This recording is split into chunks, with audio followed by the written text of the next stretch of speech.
Bonjour à toutes et à tous, on démarre ce tour de la presse sportive en France avec des informations mercato côté Paris Saint-Germain.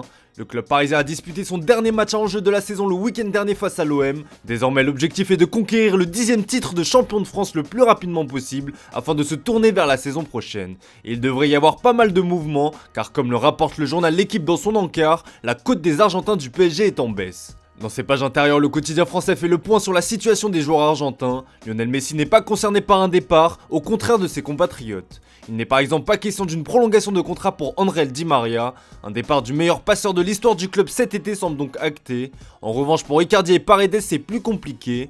Les deux hommes se sentent bien dans la capitale mais pourraient être amenés à quitter le navire pour du temps de jeu. C'est le cas notamment du milieu argentin qui a dans le viseur la Coupe du Monde 2022.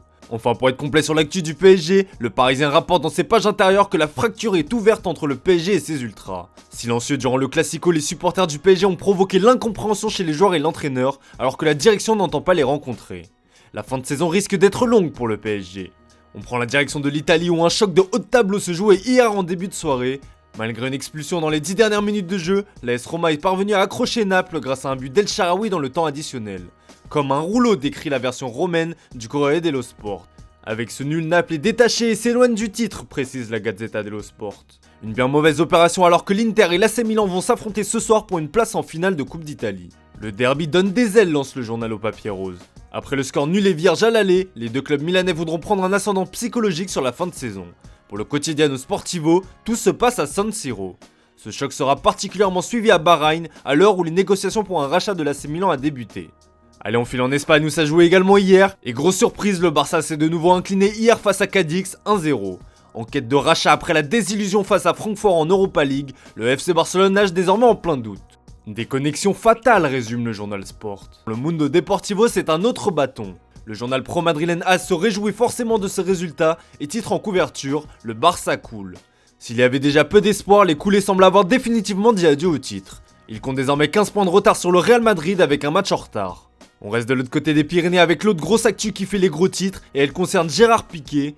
Hier, El Compte Financial dévoilait des enregistrements datant de 2018 et 2019 dans lesquels on peut entendre le défenseur espagnol et le président de la fédération espagnole Luis Rubiales organiser et préparer le nouveau format de la Supercoupe d'Espagne. L'intéressé s'est défendu hier sur sa chaîne Twitch et le journal Marca reprend ses propos ce mardi matin sur sa une. Je n'ai rien à cacher, tout ce qu'on a fait est légal. L'audio a été sorti de son contexte, moi j'aide Rubiales, mais la décision finale est prise à 100% par la fédération.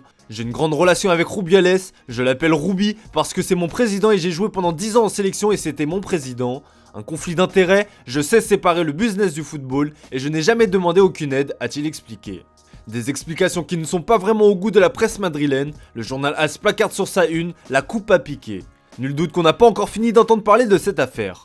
Allez, direction l'Angleterre avec une grosse information mercato. Comme le placarde le Daily Mail, Manchester City a trouvé un accord avec Erling Haaland. Les deux parties se sont mis d'accord d'un point de vue financier et visiblement, la formation entraînée par Pep Guardiola n'a pas hésité à sortir le chéquier. The Times précise les détails du futur contrat qui attend le Norvégien en cas de signature chez les Sky Blues. Et bien ça a de quoi donner le tournis. On parle d'un salaire hebdomadaire d'environ 604 000 € par semaine, soit environ 29 millions d'euros par an. Et ce sans compter les divers primes qui iront à l'agent et au père du joueur. Le Manchester Evening News relaye également cette information sur sa une avec le message suivant « Bye bye Bayern ».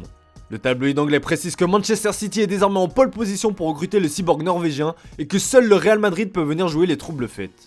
Et on termine ce tour de la presse sportive avec une très triste nouvelle. Via ses réseaux sociaux hier soir, Cristiano Ronaldo a annoncé un terrible drame familial.